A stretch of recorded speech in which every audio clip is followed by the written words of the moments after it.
வணக்கம். இது உங்கள் மேத் மேஜிக் யூடியூப் சேனல். நம்ம இன்னைக்கு என்ன பார்க்க போறோம்னா 11.1ல செகண்ட் சம் பார்க்க போறோம். கவனிங்க.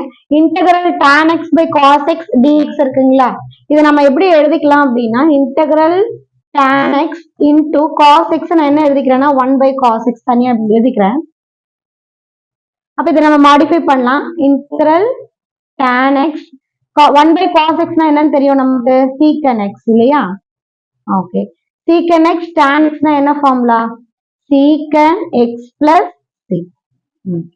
இப்போ தேர்ட் சம் பார்க்கலாம். cos x by sin square x cos x by sin square x க்கு என்ன அப்ளை பண்ணணும் இன்டெகிரல் அப்ளை பண்ணணும் இல்லைங்களா? இப்போ இந்த sin square x பிரிச்சுக்கலாம் நம்ம. cos x by இங்க ஒரு sin x into 1 by sin x.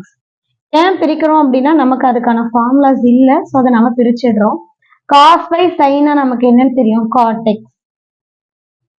1 by sin அப்படின்னும் போது secant x cosecant x.